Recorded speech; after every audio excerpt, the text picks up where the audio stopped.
social media hanggang sa Kapitolyo ng Cebu. Isang pagkakaibigang sinubok ng laban at nanalo sa halalan.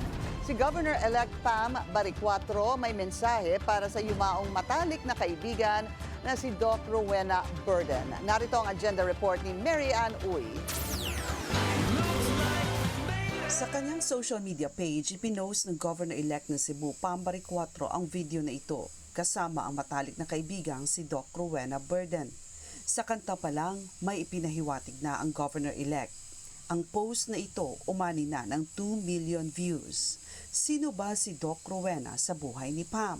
We've been good friends. No, we're both social activists, and we were going against the current present governor ngayon. So yun, mag-start kami ng Save Cebu organization, no.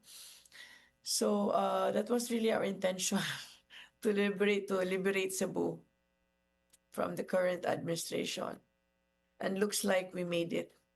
Kasi I won. We made it. Ibig sabihin, tagumpay nilang nakamtan ang nooy simpleng plano. Ngayon, naipanalo na nila ang mataas sa posisyon sa buong lalawigan ng Cebu. Pareho mga private citizens sila Pam at Doc Rowena, matapang na tumutuligsa sa mga opisyal ng gobyerno na anila pabaya. Hindi pinalagpas ng dalawang magkaibigan si Governor Gwen Garcia. May mga social media post noon si Doc Rowena. Kinakampihan niya ang anyay inaapi ng Kapitolyo.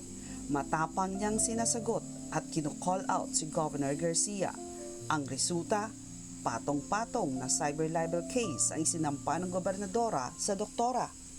Nangyari ito isang buwan matapos magdeklara noon si Doc Rowena na hahamunin niya si Garcia sa eleksyon. Tandang-tanda pa ni Governor-elect Baricuatro ang hirap na dinanas ng kaibigan nang siya'y arestuhin noong Disyembre 2023. Siya yung una ba nga na-issuehan ng warrant of arrest. So I know it was at 10 o'clock she was picked at her residence, and then she was taken to the NBI. She was fingerprinted there. Ako naman that time I was in Bacolod, and I had attended a wedding, so I flew in the morning. So when I learned that they were on their way to Toledo, kasi yung cyber libel court was in Toledo, so I followed her there. So I helped her get the bail sa court that time. 2 linggo matapos makapagpiyansa, inatake sa puso ang doktora, pero hindi hadlang ang pagkawala ng kaibigan.